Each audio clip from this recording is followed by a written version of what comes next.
I'm Isabelle with Custom Built, and today we're going job site to job site to learn trade secrets from a few local contractors. Out here with Josh, our production director, on a deck in Grand Ledge. And Josh, we've seen thousands of decks built, haven't we? We've seen a few. Yeah, and we've seen some great decks and we've seen some rough ones. So today I want you to show me what we do as a Custom Built team to really make sure that we're building the best deck possible. Great. So, every good deck starts with a solid foundation. We're only required 4x4, 4x6, or 6x6, depending on the height of the deck. We love the look, the feel, the structure of a 6x6. Yeah. So we use them on every one. Doesn't matter if it's 2 feet off the ground or 10 feet off the ground. Everything transfers down to a big 16-inch footings that you can't see down in the dirt there. Yeah. We notch all our beams into our posts just so that that's transferring that load down so you can see the notch here. Yeah. This could carry 10 or 12 foot between posts. Wow. So we could, less than- maybe 4 feet, right. Then we get up to our joists, 16 inches of code to have our joist spacing. And just so people know, what is a joist? Okay, post, beam, and then a joist. Yep. And then of course our decking above that. So 12 inches on center, real close together. Composite decking tends to form to whatever it's sitting on, so we want to shorten that gap up as much as we can. And then we intentionally space them, so we're starting with the bigger ones on one side all the way to the smaller ones. Once that's done, we go up on top and we take a 6-foot level and we plane all these joists down so that it is flat. It looks like glass up there. So Yeah.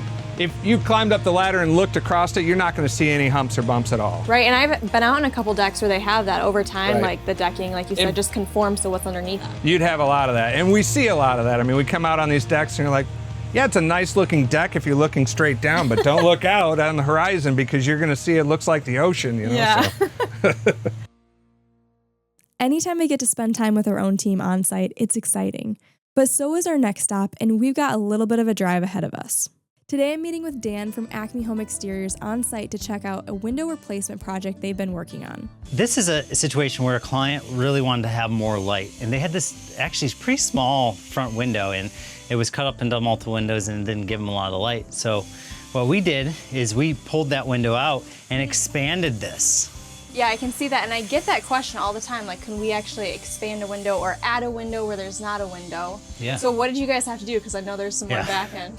Absolutely, and the answer is yes, you can add a window where one doesn't exist or a large one, but there are some things that we have to do, some hurdles we have to get over. One of those in here, this is structural, so we actually had to build a big beam in here. Wow. So yeah, pretty cool. And another thing we gotta watch out for is wires. And you can see on this picture here, the wires actually just missed the window, so we didn't actually have to get an electrician, which saved the client quite a bit of money because it can be costly. So sometimes we have to move stuff to make that happen. Right. Awesome. And sometimes you don't know that until you open up the wall, right? Yeah. Here, I'll take you inside and we can take a look at what it looks like inside. Inside here, this room was actually a little bit dark, and now there's a new window in, it's really bright in this room. So we still have a little touch up to do, and we have to fix up the wall and do some painting. Yeah. But for the most part, we're getting really close. I know one of the things that you really do at Acme is think, how can we do this in the least invasive, most effective way? Right. Unfortunately, a lot of window companies will just replace the window, and they don't necessarily know how to do that extra framing. So having that skill set when you're having someone to do your window that can take care of, rot damage or framing if necessary, I think is really important. Finding a contractor who takes care of the project right the first time is so important. And with Dan and his team at Acme, they make the entire process easy and fun. I was a little sad Dan didn't make me go up on the roof this time, but there's still more things to see. So let's get on the move. I'm out here with Stu from Northville Lumber, and he's going to give me a tour today of what one of their trucks looks like when they pull up for delivery. Absolutely, follow me. This is called a straight truck. Okay. The bed is 24 feet 6 inches long. Wow. It can hold pretty much, say, 3 or 4 standard size deliveries.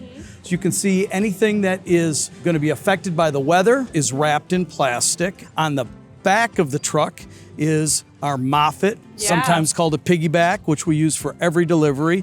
We no longer dump the material on your driveway. We take it off with the forklift, place it where the contractor would like it, hopefully on time and damage-free. That's amazing. So how do you load your trucks and secure everything? Well, it's a good example here.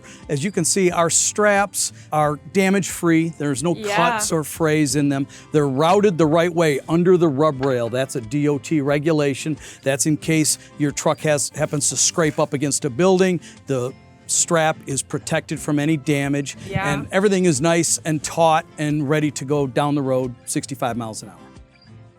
This is the Moffett, commonly called a piggyback, as you can see on the mast. It is an awesome piece of machinery. It has a 5,000-pound capacity, it's 3-wheel drive, and it can drive not only forwards and backwards, but side to side.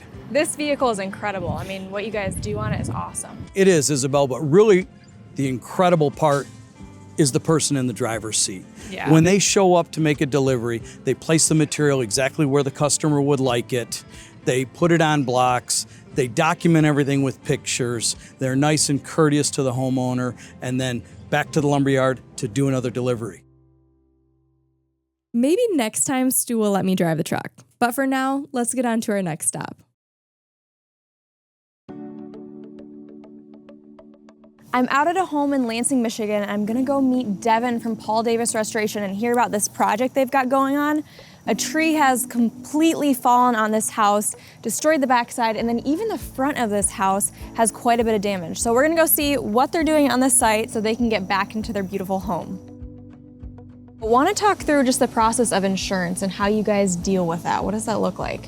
When you have an insurance loss, water damage, fire, tree fall, it's important to know what you have and when you can use it. So you have a set amount of coverage, and that is what you have to rebuild your house. So if you have a tree fall and you have $120,000 in coverage and you have a larger home, say Paul Davis rates their estimate for $200,000 and you have 120, well, you're a little bit in trouble. So it's very important to know that if your house is worth 250, well, it's probably important to have more than that in coverage. Right. So you're dealing with worst case scenarios every single day. So what do you recommend for a homeowner when it comes to an insurance policy? What should their coverage be and what should they look for? Yeah, they want to pay attention for if they have to rebuild their house, that they have enough money. So if your house is worth $200,000, well, you probably want, $350, just so you have enough. And then when you get into your personal property, if it says $50,000, well, if you think you have more than $50,000 worth of stuff in the house, then you probably want $100,000. And then when you get into, it's called ALE, it's your additional living cost, that's when you're out of the home. So if you have, $8,000, $9,000, well, rent's $1,000 a month for you to rent a place to stay. So, you want to be up there in the 20, 25, 30, because, a fire can take up to 6 months. You want to be well covered so that when it does happen, or if it does happen to you, that you are well taken care of. The work that Paul Davis is doing on this home is incredible, and we'll definitely be back to check in on their progress. But for now, we have another stop ahead of us. I wanted to sneak in here at Carpet Studio Flooring America because I've got a special project I've been working on for my own home. I'm looking for some rug options. So I know Tom has got a couple things, and I'm hoping he can help me find a wool option that fits my room just right. So I want to find a rug that you guys can actually put together for me. Absolutely. Got a couple inspiration pictures here to show you. Let's take a look. So I'm looking for something neutral, maybe a little bit of texture, a little bit of color. I have just the thing for you. Do you? I do. Okay. Follow me. These are some great wool products, and you're looking for a rug to enhance that room. This would be the perfect selection. Okay. We've got the big knobby material, soft feel, looped wool pattern with the serging and the binding available. And it's great for allergies. If you have allergies in the home, wool's one of the best products you can possibly get. Yeah, show me a couple other ones. I always like to see what's out there, Absolutely. How about something a little thicker and a little bit? This is very nice, very soft. So could you guys bind this for me so it's in a round shape, or do we need to stick with rectangle? We can do any type of shape that you'd like. We can do binding, or we have what they call serging, which gives it a little bit more of a thread look. Cool. This would be your binding here. This would be more of your serging. Okay, talk to me about timeline for getting this and then cost. Well, depending on the amount and the size you need, it usually takes about 2 weeks to 3 weeks to get the materials in. You have to do per square foot on this, or? We do per square foot, and if you see, we have our pricing list there. Oh my gosh. So it's everything. You make it easy on me. I can just come over here and look at it. Exactly. So we try to make it as easy as possible for our customers. Okay, I think you sold me on this one. All right. I think that would be a great option for your room. I love it.